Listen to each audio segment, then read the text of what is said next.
Selanjutnya adalah Bapak Arif Fadilah, SCAP, SH, MCAP, dan MH.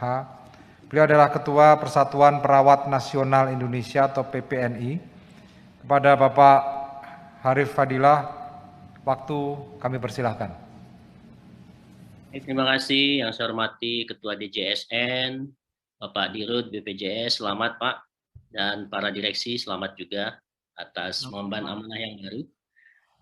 Kami dari PPNI mencoba untuk memberikan masukan, tetapi saya punya keyakinan bahwa masukan dalam waktu 10 menit ini rasanya mungkin tidak cukup bagi BPJS untuk dapat merumuskan sebuah kebijakan. Saya yakin dan percaya pasti akan ada pertemuan lanjutnya yang lebih teknis lagi. Oleh karena itu, barangkali saya tidak akan secara teknis memberikan gambaran. Saya ingin membawa kita semua bahwa di dalam, boleh di-share slide-nya, screen-nya, ya, memberikan reminding kembali kepada kita semua bahwa pelayanan keperawatan itu penting di dalam kesehatan. Ya, semua rumah sakit, puskesmas, dan dokter, farmasi, semua itu bermuara kepada perawat yang mengemban beban daripada tugas-tugas dalam rangka pelaksanaan JKN ini. Ya, saya pasti teman-teman semua, Bapak Ibu sudah memahami itu semua. Namun demikian, hampir semua perawat kalau ditanya BPJS dengan BPJS itu ya hampir dikira hampir tidak ada bedanya lah dengan BPJS dengan tidak ada BPJS begitu katanya. Tapi saya juga tidak ingin mendiskusikan terlalu jauh itu karena ini mungkin karena kekurang pengetahuan atau memang sistem yang ada memang belum menyentuh terhadap eksistensi perawat di dalam pelayanan kesehatan. Oke, slide. Ya, ini saya kira beberapa kebutuhan regulasi yang ada. Ya, intinya bahwa lanjut saja. Terus intinya bahwa terus lanjut pelayanan keperawatan itu saya ingin sampaikan bahwa reminding kembali, yang disebut dengan praktik keperawatan adalah pemberian pelayanan yang diselenggarakan oleh perawat dalam bentuk asuhan keperawatan. Asuhan keperawatan itu apa? Rangkaian interaksi perawat dengan klien dan lingkungannya untuk mencapai tujuan kebutuhan klien itu dalam konteks kesehatan dalam rangka merawat dirinya. Ini bermakna nggak bagi JK bahwa peran perawat ini penting begitu? Nah, ini ingin saya bawa kepada kita semua. Next, mohon. Oke, sebelum. Pelayanan keperawatan itu sesuai dengan Undang-Undang 36 2009 tentang kesehatan, juga tentang keperawatan dan juga rumah sakit. Dia di dalam upaya kesehatan baik itu promotif, preventif, kuratif, dan rehabilitatif juga terlihat di situ. Yang dilakukan mereka secara komprehensif. Yang dilakukan oleh perawat, baik itu perawat vokasi dan profesi, yang khusus di rumah sakit di PP 41 disebutkan pelayanan perawatan itu adalah pelayanan generalis dan pelayanan spesialistik. Ya, jadi next. Saya ingin sampaikan juga kepada kita semua bahwa di dalam Undang-Undang 236 2009 tentang kesehatannya, tentang kesehatan, dikatakan bahwa penyembuhan penyakit dan pemulihan kesehatan ini wilayah kuratif dan rehabilitatif. Ya, dilaksanakan dengan apa? Dengan pengendalian, pengobatan, dan atau ya, perawatan, dan atau kumulatif alternatif ini. Pengobatan dan atau perawatan. Lalu penyembuhan penyakit dan pemulihan kesehatan tersebut dilaksanakan berdasarkan apa? Ilmu kedokteran dan ilmu keperawatan kumulatif. Jadi kumulatif ini, jadi bukan hanya ilmu kedokteran di dalam melakukan penyembuhan penyakit dan pemulihan kesehatan dalam konteks Undang-Undang 36 2009 yang menjadi acuan berbagai kebijakan kesehatan. Tapi ini rasanya untuk jaminan kesehatan perawat belum merasakan perhatian yang sesungguhnya. Yang pelaksanaannya dilaksanakan oleh tenaga kesehatan yang mempunyai keahlian dan kewenangan untuk itu. Ini secara umum, sudah umum ya. Next. Lalu praktek perawat itu ada di mana saja? Ada di Fasiankes, sesuai dengan PP-nya fasilitas pelayanan kesehatan, itu ada rumah sakit, puskesmas, klinik, dan vaskes lain serta praktek mandiri itu adalah Fasiankes. Nah, lalu di Undang-Undang Perawat dikatakan praktek perawat di mana saja, bisa di tempat lain sesuai dengan klien sasaran. Di mana itu? Di rumah, di panti asuhan, di panti sosial, di rumah jompo, di sekolah, dan di perusahaan. Itu praktek keperawatan. By Act, by undang-undang disebutkan di situ. Next. Kemudian,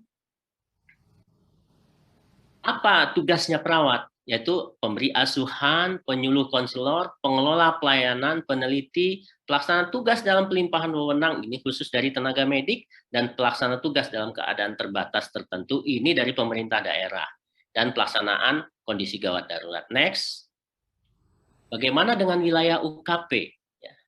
Yaitu punya wewenang dan di dalam tugasnya adalah melakukan pengkajian sampai evaluasi, memberi tindakan gawat darurat, memberi konsultasi kolaborasi, melakukan rujukan, dan melakukan tindakan penata laksanaan pemberian obat dalam batas obat bebas dan terbatas. Next, saya ingin tambahkan juga bahwa peran perawat harusnya ini, karena sekarang belum terjadi hal yang seperti ini. Dalam pemberian asuhan keperawatan di upaya kesehatan masyarakat, antara lain melakukan pengkajian keperawatan kesmas, ya, menetapkan permasalahan kesmas, membantu penemuan kasus case finding, merencanakan tindakan keperawatan di kesehatan masyarakat, rujukan kasus, evaluasi tindakan, kemitraan, pengelolaan kasus, dan melakukan keperawatan komplementer dan alternatif. Itu di UKM. Ya. Next.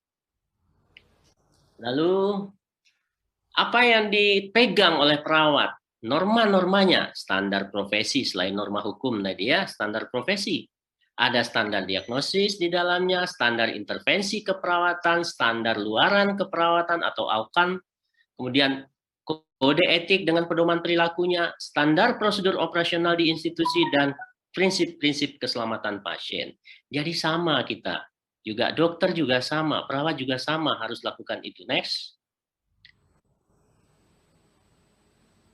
Nah, oleh karena itu sebelum masukan ini, saya berharap bahwa di dalam forum ini, yang singkat ini, ingin mengajak kembali ke belakang. Saya tidak sampai teknis karena memang kami belum jelas sekali mendapatkan manfaat dari kaitannya dengan pengaturan BPJS hari ini, dengan harapan ke depan bahwa perawat ini memang terdepan di dalam melayani pasien dalam rangka JKN ini, termasuk beban-beban yang ada selama ini di lapangan, perawat yang menanggungnya, ya, mencatat segala macam hal tindakan, baik itu bukan hanya tindakan keperawatan, tindakan dilakukan oleh tenaga lain pun kita yang mencatat, kemudian pelaporan dan lain sebagainya kita lakukan.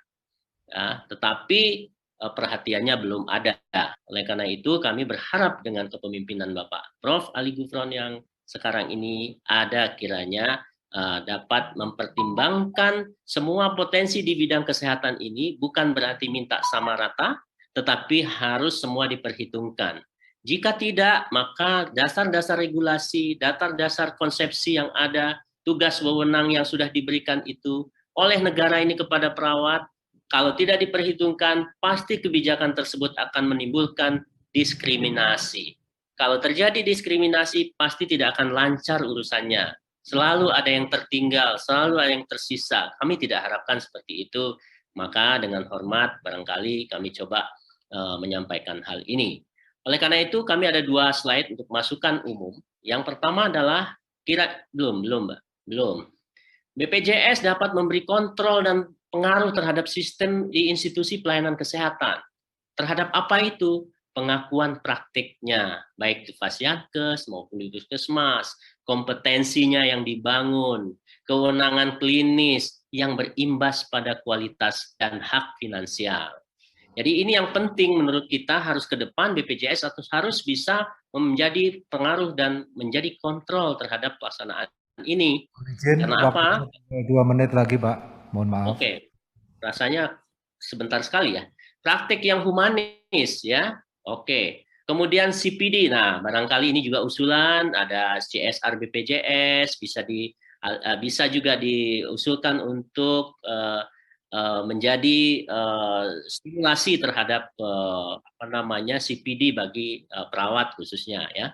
Kemudian dalam setiap penyusunan kebijakan dan regulasi melibatkan profesi perawat sebagai nakes terbanyak pemberi pelayanan kesehatan kepada peserta JKN. Next, terakhir ini Pak.